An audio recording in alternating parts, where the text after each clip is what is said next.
Raden Narasoma. Apa penemban? Aja tok tamakake dadaku pusakamu mengko ndak ora ana paedahe apa-apa nyoh sawangen. Paduripku mapan ana sikutku kang kering. Yen sikutku sing kering iki tok blek nganggo pusakamu ing kono tekaning pati aku. Sadurunge aku njaluk pangapura penemban.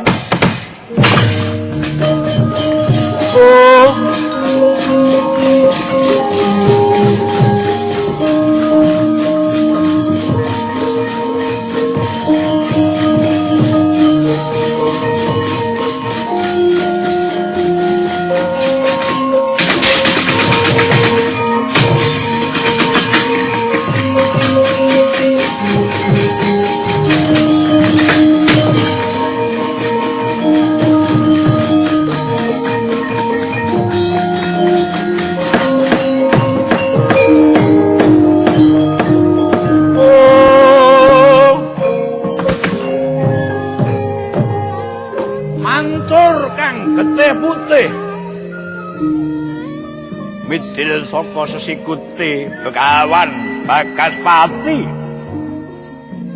Parandene sanadyan mangkono saklimah ora keprungu sesambate. Sarira rebah mungking lemah lesu resah kablasah. Kaya gelagah kapidaking gajah. Boten sakedheping netra kaya sinendal mayang. Begawan Bagaspati wis murtadma seda kapisanan.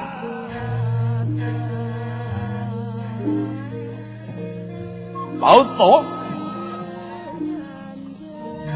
kami welasen Raden Narasoma nyawang kunarpane Begawan Bagaspati ing pangangkah nedya rinopyan satataning panempah nanging kaya ngapa to kageting penggalih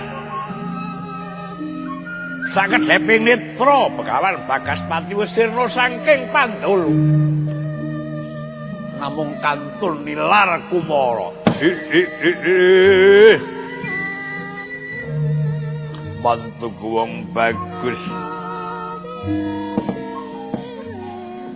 Raden Narasoma. Loh, kowe sapa? Aku Begawan Bagaspati. Oh, penemban. Apa penemban? Banget panarimaku dene kowe bisa nguntapke patiku. Mung sabab rasa kandeling katresnanku marang kowe aku ora gelem bali. Ana ing luka baka swan pengayunaning para dewa ora renteng-renteng kalawan anakku mantu sing tak tresnani. Bakal kowe tak enteni ana wiwara bukur pengarip-arip. Ketemu maneh marang pun bapa nanging besuk yen wis ngantik perang gedhe ing jagat kaping 4. Ingkang sinebut Baratayuda Jaya Binangun. Kowe bakal tak golekake mungsuh Narendra kang getih putih ora beda kaya aku. Amarga aku kang mapan ana ing kono. Wis Raden, borong nggonmu mamong anakku. Oh, penemban. Oh.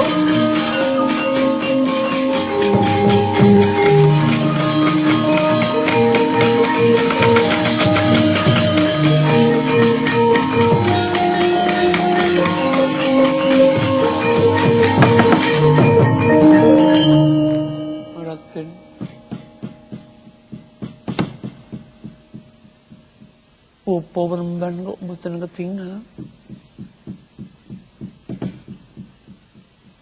Kusik nalika bawa penembahan bakal batang cangkrimaku. Jadi diweling apa? Kula kadhawuhan rakit sesaji layu. Tegese sesaji layu ki dienggo apa? Kangge suka sesaji dateng para brahmana ingkang badhe moksa. Lah iki keteman, ya. Pareng ingkang Rama ya bapakmu. Pancen sugenge mung diwatesi kepethukmu kalawan aku. Bareng si Adi wis kelakon dhaup lan pun Kakang wis rampung. Gawan Bagaspati nggone makarya ning jagat. Keparenge tilaring Madyapada bali ngluka baka. Rono tak blek sikute kering. Duh, Bopo.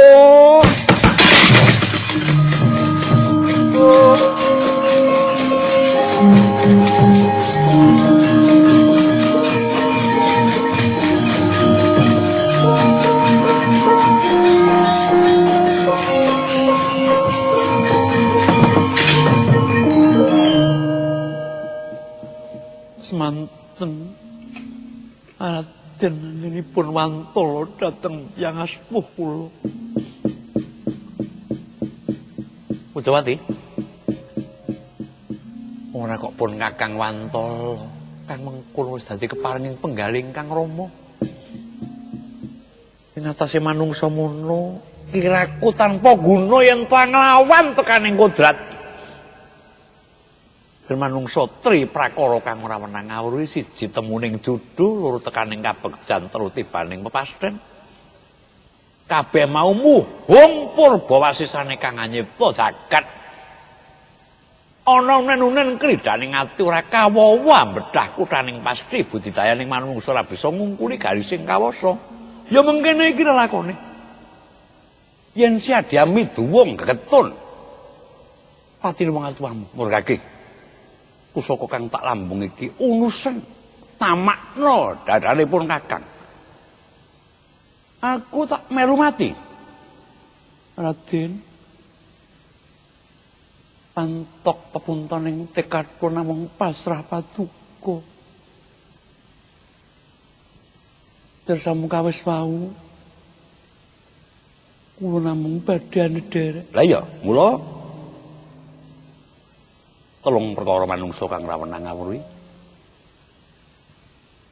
Temuning dudu tekaning kabegjanan tibaning pasti. Ya sabab gedhening lelabuhan Adi marang pun Kakang. Jenengmu saka Pujawati tak elih dadi Setyawati. Nggih, ngaturaken keng panuwun tanpa pamit. Yayi. Dina iki Adi bakal tak kanthi bali marang Mandraka.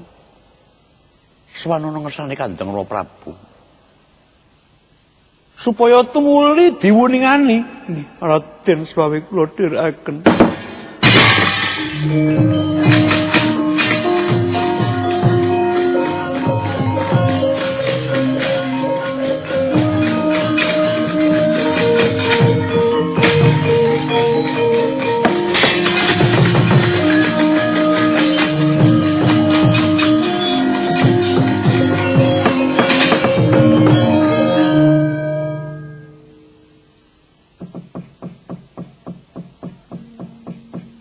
Rasa madangi kaduk mungo paneng sapu tak ing bukir marabab pang sumirat neng soroting surya mekolan gunung gunung Siwinoto rahab subagating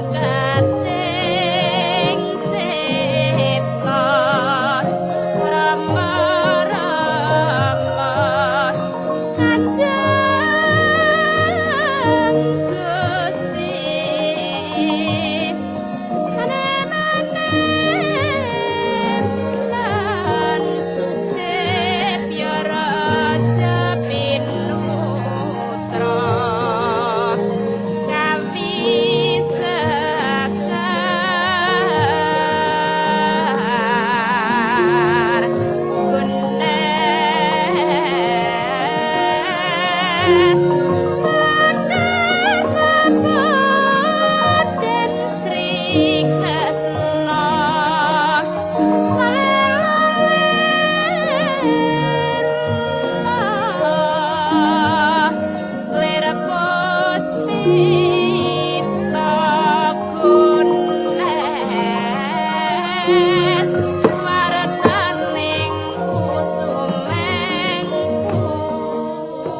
wangsuli kandha kang ana negara Mandaraka.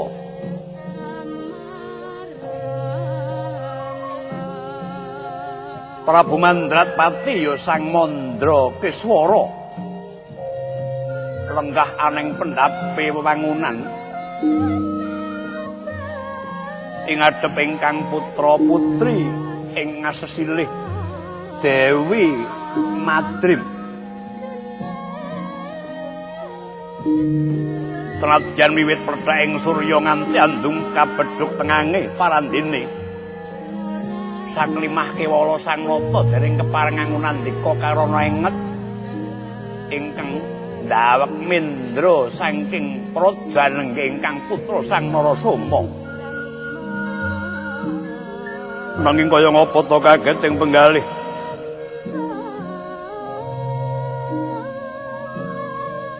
mulat swanipun ingkang putra sang Narasoma kanggo sarimbit kalawan manudya nenggih sang Pujawati Wendang Satyawati.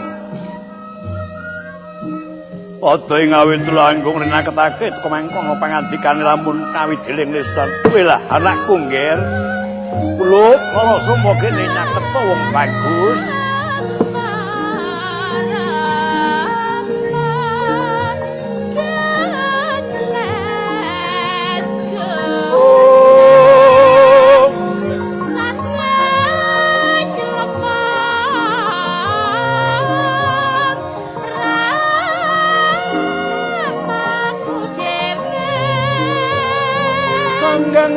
Rem rompung melot kanan kering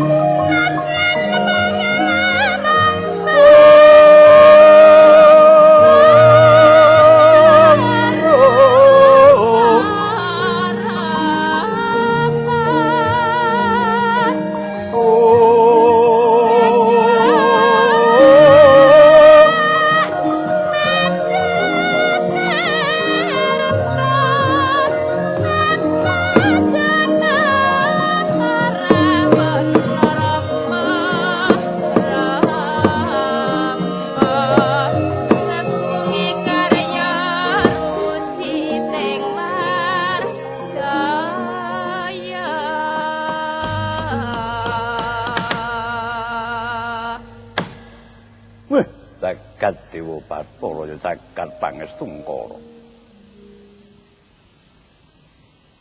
Nyawaku kang mus pegat karo ragaku tumuli bisa kasambung maneh arana sowaning anakku Sinarasoma kang banget tak arep-arep kuluk nggih wong bagus anakku Narasoma. Durung sawetara tekamu paran padha raharja nggih. Inggih, Rama. Raharja sawan kula ngarsa paduka namung sumung keming pangabekti kula mewantu-wantu mugi konjuk sandhap padha paduka Kanjeng Rama Prabu. Nggih kulup. Nadyan rada gugup nggon mananggapi mungguh pambagening pun Rama nanging kang mangkun ora dadi ngopo. Mapan yo mengkene rasane wong kang kangen. Nadyan sawetara tekamu murang Trapsila nanging gedhe pangapuraku. Amarga ya sebab tekamu sayekti amuwi padhanging swasana negara Mandaraka. Madrim. Rama Prabu wonten pangandika ing ngadhau. Kakangmu teka.